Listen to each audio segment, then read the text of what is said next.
홍준표 국민의힘 의원이 드디어 국민의힘 대선 선대위에 이름을 올렸습니다. 김종인 총괄선대위원장이 있는 중앙선대위가 아닌 자신의 지역구에 있는 대구선대위에 이름을 올렸는데요. 그럼에도 불구하고 뜨뜻미지근한 행보를 이어가고 있습니다.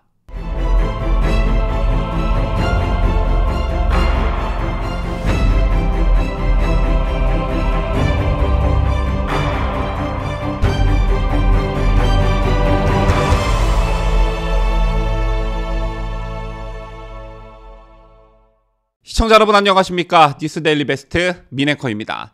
여야의 대선 경선이 끝나고 여야 선대위 공통 관심사는 각각 이낙연 전 대표, 홍준표 의원이 선대위에 합류하느냐 여부였습니다. 이 둘은 경선 과정에서 각각 이재명, 윤석열 후보의 최대 경쟁자였고 각을 세워왔기 때문에 이른바 원팀이 완성되는 마지막 퍼즐로 여겨졌죠. 그런데 여야 경선이 끝나고 선대위에 이낙연, 홍준표 이 두 사람은 끝까지 합류하지 않았었는데요. 이런 가운데 홍준표 의원이 선대위에 먼저 이름을 올렸습니다. 이 소식은 잠시 후 전해드리기로 하고 우선 더불어민주당 이낙연 전 대표와 관련해 방금 나온 소식 전해드립니다. 어제 오늘 이낙연 전 대표가 민주당 선대위에 합류할 것이다 라는 보도가 있었습니다. 그런데 이낙연 전 대표 측이 이 같은 보도는 사실이 아니다라며 부인하고 나섰는데요. 오늘 한 언론은 이 전 대표가 오는 17일 열리는 선대위 직속 신복지위원회 출범식에 모습을 드러낼 계획이라고 보도했습니다. 그러나 이 전 대표 측은 이낙연 전 대표는 17일에 지방 일정으로 서울에 있지 않는다 이렇게 부연 설명하면서 보도를 즉각 부인한 것입니다. 얼마 전 이재명 후보 측이 지방 순회 일정으로 전라도에 내려갔을 때 이낙연 전 대표와 만남이 성사되나 이낙연이 이재명의 지원 사격에 나설까? 이게 초미의 관심사였죠. 그런데 이때 공교롭게도 이낙연 전 대표는 다른 지방에 있었습니다. 때문에 일부러 피한 것이 아니냐 이런 관측이 나오기도 했었는데요. 그 다음 홍준표 의원 관련 소식입니다. 홍 의원도 이낙연 전 대표처럼 당내 경선에서 대선 후보로 선출된 윤석열 후보와 거리를 두었었죠. 거리를 두는 것을 넘어 내부 총질성 발언으로 몇 번을 구설수에 오르기도 했었는데요. 그러던 중 홍 의원과 윤석열 후보 간 저녁 회동이 성사됐고 많은 언론의 스포트라이트를 받았습니다. 이날 회동에서 홍 의원이 한 제안을 윤 후보가 상당 부분 받아들이는 제스처를 취하면서 다소 유화적으로 변할 것이다 라는 예측이 나왔었는데요. 이날 회동에서 홍 의원은 윤 후보가 이준석 대표와의 갈등을 봉합해야 한다. 또 윤 후보가 소위 핵심 관계자들에 대한 인사 조치 등을 단행해야 한다 등의 일종의 전제 조건을 단 것으로 알려졌습니다. 이 회동 후 윤석열 후보는 홍 의원의 말대로 울산에 내려가 이준석 대표를 만났었죠.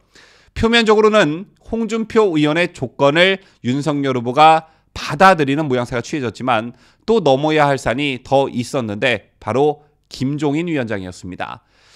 홍 의원은 김종인 위원장이 선대위에 극적으로 합류할 경우엔 윤 후보를 돕지 않겠다는 뜻을 내비친 바 있습니다. 홍 의원은 김종인 전 위원장은 내가 잡아놓은 사람이라며 김종인 전 위원장이 들어오면 내 입장이 편해진다 이렇게 윤 후보에게 전했다. 언론 인터뷰에서 이렇게 말했는데요. 김 전 위원장이 선대위에 합류할 경우 윤 후보를 돕지 않을 것임을 시사한 것이었습니다.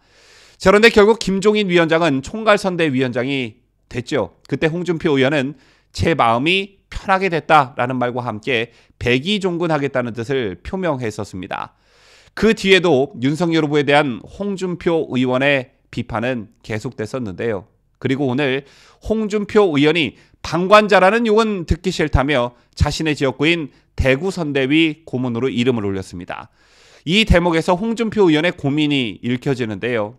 지금까지 해왔던 행보, 즉 본인이 말했던 것처럼 이번 대선에서 방관자로 있자니 당원들과 지지층들의 원성이 높아지고 또 선대위에 합류하자니 껄끄러운 김종인 총괄선대위원장이 떡하니 앉아있고 이런 고민을 했을 거라 보는데요.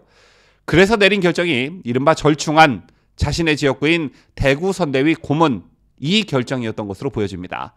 그런데 우여곡절 끝에 선대위에 합류하면서 홍준표 의원이 내놓은 메시지가 깔끔하지는 못했습니다. 홍 의원은 이날 자신이 만든 소통 채널 청년의 꿈 문답 코너에서 백의종군과 마찬가지로 아무런 역할 없는 대구 선대위에 고문으로 이름을 올리기로 했다며 그것마저 거부하면 방관자라고 또 시비를 걸 수 있어 불가피한 조치이니 양해 바란다 이렇게 적었는데요.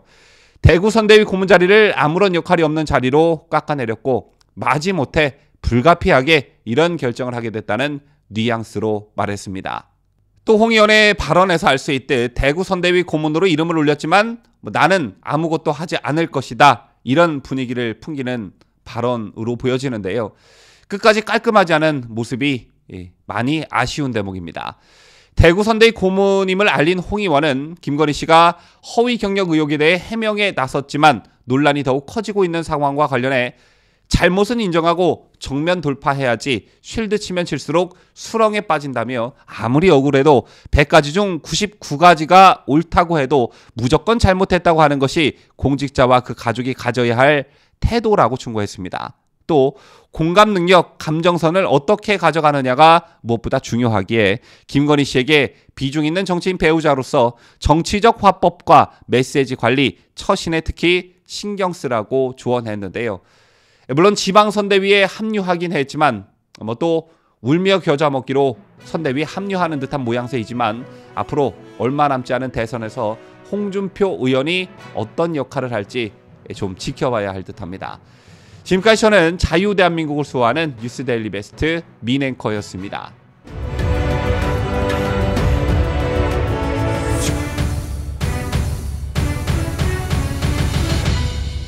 함께해요. 뉴스데일리 베스트.